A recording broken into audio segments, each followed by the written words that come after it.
when you had when I quite forgot I had not told you, but you were not in the room when I received the general's letter this evening. I was very much shocked.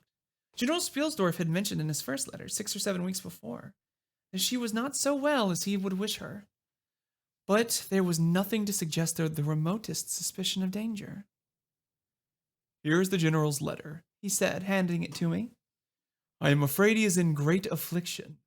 The letter appears to me to have been written in very nearly in distraction. We sat down on a rude bench under a group of magnificent lime trees. The sun was setting with all its melancholy splendor behind the sylvan horizon, and the stream that flows beside our home and passes under that steep old bridge I've mentioned wound through many a group of noble trees, almost at our feet, reflecting in its current the fading crimson of the sky. General Spielsdorf's letter was so extraordinary, so vehement, and in some places so self-contradictory that I read it twice over, the second time aloud to my father, and was still unable to account for it, except by supposing that grief had unsettled his mind.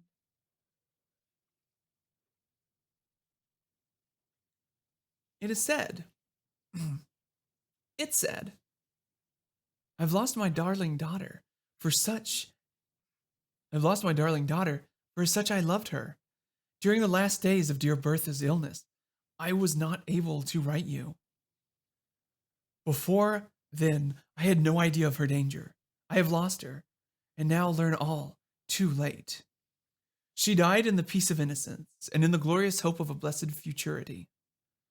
The fiend who betrayed our infatuated hospitality has done it all. I thought I was receiving into my house innocence, gaiety, a charming companion for my lost Bertha. Heavens, what a fool I have been! I thank God my child died without a suspicion of the cause of her sufferings. She has gone without so much as conjecturing the nature of her illness, and the accursed passion of the agent of all this misery. I devote my remaining days to tracking and extinguishing a monster. I am told I may hope to accomplish my righteous and merciful purpose. At present, there is scarcely a gleam of light to guide me.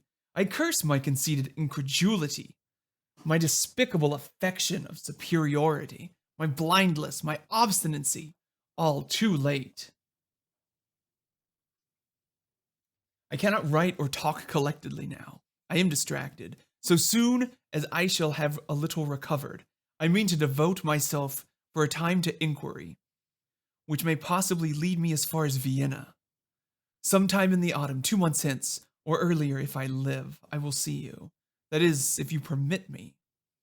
I will then tell you all that I scarce dare put upon paper now. Farewell. Pray for me, dear friend. In these terms ended this strange letter. Though I had never seen Bertha Reinfeldt, my eyes filled with tears at the sudden intelligence. I was startled, as well as profoundly disappointed. The sun had now set, and it was twilight by the time I had returned the general's letter to my father. It was a soft, clear evening, and we loitered, speculating upon the possible meanings of the violent and incoherent sentences which I'd just been reading. We had nearly a mile to walk before reaching the road that passes the Schloss in front, and by the time the moon was shining particularly brilliantly.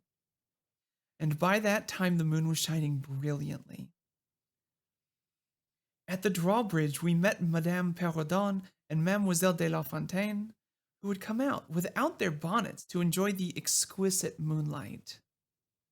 We heard their voices gabbing in animated dialogue as we approached. We joined them at the drawbridge and turned about to admire with them the beautiful scene. The glade through which we had just walked lay before us.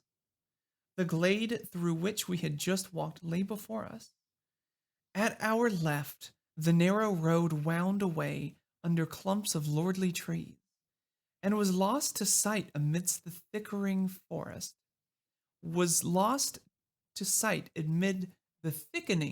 forest. At the right, the same road crosses the steep and picturesque bridge, near which stands a ruined tower which once guarded that path, and beyond the bridge an abrupt eminence rises, covered with trees, and showing in the shadows some gray ivy-clustered rocks. Over the sward and low grounds, a thin film of mist was stealing like smoke, marking the distances with a transparent veil. And here and there we thought we could see the river faintly flashing in the moonlight. No softer, sweeter scene could be imagined. The news I had just heard made it melancholy, but nothing could disturb its character of profound serenity, and the enchanted glory and vagueness of the prospect. My father, who enjoyed the picturesque, and I stood looking in the silence over the expanse beneath us. The two good governesses, standing a little way behind us, discoursed upon the scene and were more eloquent upon the moon.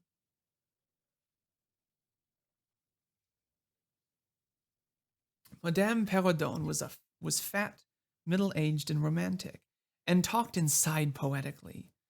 Mademoiselle de Mademoiselle de La Fontaine, in right of her father, who was a German, assumed to be psychological, metaphysical, and something of a mystic, now declared that when the moon shone with a light so intense, it was well known that it indicated a special spiritual activity. The effect of the full moon in such a state of brilliancy was manifold. It acted on dreams, it acted on lunacy, it acted on nervous people. It had marvelous physical influences connected with life. Mademoiselle related that her cousin, who was mate of a merchant's ship, having taken a nap on deck on such a night, lying on his back, with his face full in the light of the moon, had wakened, after a dream of an old woman clawing him by the cheek, with his features horribly drawn to one side, and his countenance had never quite recovered its equilibrium.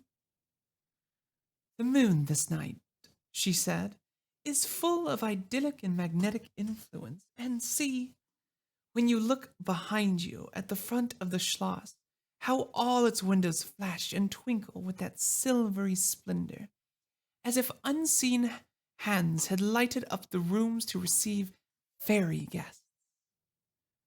There are indolent styles of the spirits in which, indisposed to talk ourselves, the talk of others is pleasant to our listless ears, and I gazed on, pleased with the tinkle of the ladies' conversation.